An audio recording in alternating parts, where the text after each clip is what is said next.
আমার প্রিয় ছাত্রছাত্রী, তোমাদের সকলকেই প্রশ্ন বিচিত্রা চ্যানেলে স্বাগতম জানাই। আশা করি তোমরা সকলে ভালো আছো। আজকে এই ভিডিওর মাধ্যমে আমরা পড়ব ক্লাস 2 এর তৃতীয় পর্যায়ক্রমিক মূল্যায়নের জন্য বাংলার 1 নম্বর প্রশ্নপত্র। ঠিক আছে, বাংলার 1 নম্বর প্রশ্নপত্র, এটা তোমরা রায় মার্টিন বইয়ে 237 পাতায় পেয়ে যাবে। প্রথমেই দেখো কি বলছে, যুক্তবর্ণ ভেঙে দেখাতে বলেছে। ঠয়ে জফলা, ঠয়ে জফলা কি হবে? ঠ যুক্ত উঞ্জ। এটা কি আছে? তয়ে তয়ে, মানে ত যুক্ত ত। এটা আছে ফয়ে রফলা, ফ যুক্ত র। পয়ে তয়ে, প যুক্ত ত। আর এটা হচ্ছে ইয়ে ঝয়ে, ইয় যুক্ত হাততলা ছ। এরপরে যুক্ত বর্ণগুলো গঠন করতে বলেছে। লয়ে পয়ে, তাহলে এই যে লয়ের নিচে প দিয়ে দিলাম। তালবস্যয় দন্ত নয়, তালবস্যয় দন্ত নয় এটা লিখলাম। এটা র যুক্ত প মানে পয়ে রেপ, আর প যুক্ত র হলে পয়ে র ফলা হয়। প যুক্ত ত পয়ে তয়ে, আর পেটকাটা মূর্ধন্য ষ যুক্ত ট, পেটকাটা মূর্ধন্য ষ টয়ে। এবার অর্থ লিখতে বলেছে। বিশ্ব, বিশ্ব মানে পৃথিবী। হিম, হিম মানে হচ্ছে ঠান্ডা। অসহায় মানে হচ্ছে নিরুপায়। নিতান্ত মানে হচ্ছে একান্ত। আর স্বদেশ মানে হচ্ছে নিজের দেশ। বিপরীত শব্দ লিখতে বলেছে। শক্ত, নরম। নিষ্ঠুর, দয়ালু। অস্পষ্ট, স্পষ্ট। উপকার, অপকার।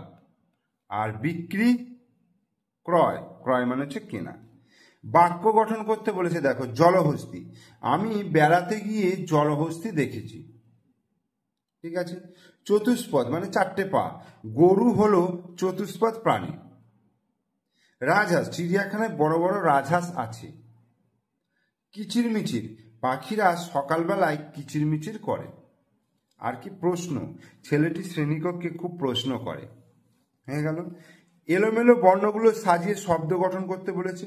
এটা কি হবে? আপিস, আপিস কথাটা কিন্তু তোমাদের সহজপাঠ বইতে আছে। এটা হবে অবিশ্রান্ত, অ বয়সে তালবস্যের ফলে আকার দন্ত নয়, অবিশ্রান্ত। এটা হবে নিস্তারিণী, এটা হচ্ছে পশ্চিম। আর এটা হচ্ছে পান্তা ভাত।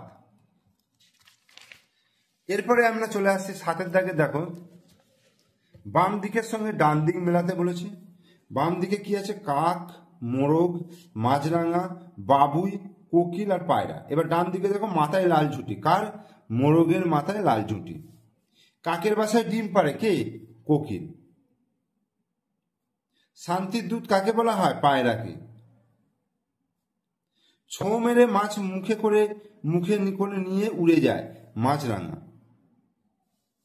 নোংরা পরিষ্কার করে কে? কাক। আর দর্জি পাখি কাকে বলা হয়? বাবুই পাখিকে।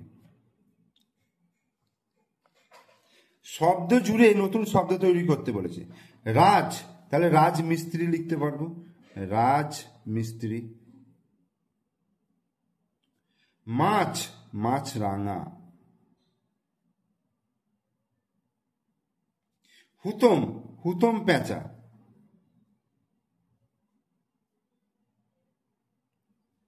নীল, নীলকণ্ঠ পাখি হয়, নীলকণ্ঠ।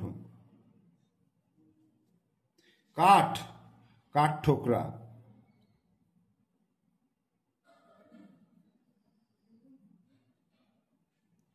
মৌ, মৌ কি লিখবো? মৌমাছি।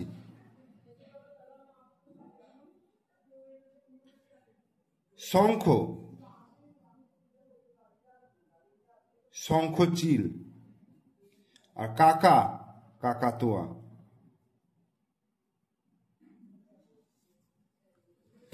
নয় দাগে নিচের শব্দগুলি উপযুক্ত প্রতিশব্দের ঝুড়ি থেকে খুঁজে নিয়ে লিখতে বলেছে। রোদ্দুর কি হবে? রৌদ্র। সোনা, স্বর্ণ। রোশনায়, দীপ্তি। 10 দাগের প্রশ্নগুলো কি বলছে দেখো। উদ্ধব মণ্ডল জাতিতে কি? উদ্ধব মণ্ডল হচ্ছে যে জাতিতে সদ্গ। উদ্ধব মণ্ডলের মেয়ের নাম কি? উদ্ধব মণ্ডলের মেয়ের নাম হচ্ছে নিস্তারিণী। আজ নিস্তারিণীর বিবাহ বলে একটা পড়া রয়েছে তোমাদের। ভক্তরামের নৌকো কি দিয়ে তৈরি? ভক্তরামের নৌকো শক্ত কাঠের তৈরি।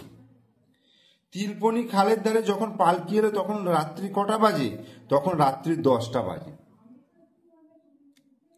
তিনটে শালিক কোথায় ঝগড়া করে? তিনটে শালিক রান্নাঘরের চালে ঝগড়া করে। ছোটবেলায় নরেন বড় হয়ে কি নামে পরিচিত হন? স্বামী বিবেকানন্দ নামে পরিচিত। নরেনের মা নরেনকে কি বলেছিলেন? সবসময় সত্য কথা বলবে, মিথ্যের জন্য সত্যকে কখনো ছাড়বে না। দার্জিলিং এর পথে সবচেয়ে উঁচু স্টেশনের নাম কি ছিল? ঘুম। বুনো জানোয়ার কোথা থেকে জল খায়? নদী বা পুকুর ঘাট থেকে জল খায়, পুকুর থেকে জল খায়। বাবার সঙ্গে হেঁটে কলকাতায় আসছে ছেলেটি। বাবা ও ছেলের পরিচয় দাও। বাবা ঠাকুরদাস বন্দ্যোপাধ্যায় আর ছেলে হচ্ছে ঈশ্বরচন্দ্র বিদ্যাসাগর। এরপরে বলছে দুর্গাপুজো এবং তোমাদের বিদ্যালয় সম্বন্ধে কয়েকটি বাক্য লিখতে বলেছে। তাহলে আমি বিদ্যালয় নিয়ে লিখেছি। আমাদের বিদ্যালয়ের নাম বাজেমিলিয়া প্রাথমিক বিদ্যালয়। এটি হুগলি জেলার অন্তর্গত সিঙ্গুর ব্লকের মধ্যে অবস্থিত। আমাদের বিদ্যালয়টি পাঁচিল দিয়ে ঘেরা এবং সুন্দরভাবে সাজানো। আমাদের বিদ্যালয়ে 4টি ঘর আছে। আমাদের বিদ্যালয়ে 4 জন শিক্ষক ও শিক্ষিকা এবং 70 জন ছাত্রছাত্রী আছে। আমরা আমাদের বিদ্যালয়কে খুব ভালোবাসি। যতটুকু জায়গা ধরেছিল আমি লিখলাম। তোমরা দুর্গাপুজো দিয়ে লিখবে, দুর্গাপুজো সামনেই আসছে, তোমরা দুর্গাপুজো সম্পর্কে লিখবে কয়েকটা বাক্য। তাহলে 1 নম্বর ভিডিওটা আমি তোমাদেরকে করিয়ে দিলাম তৃতীয় পর্যায়ক্রমিক মূল্যায়নের জন্য। তোমরা অবশ্যই ভিডিওগুলো মনোযোগ সহকারে দেখো। ভিডিও ভালো লাগলে লাইক করবে, কমেন্টস করবে, শেয়ার করবে। আর আমার চ্যানেলে নতুন দর্শক হলে অবশ্যই চ্যানেলটিকে সাবস্ক্রাইব করে দিও এবং পাশে থাকা বেল আইকন প্রেস করে দিও। ওকে, থ্যাংক ইউ।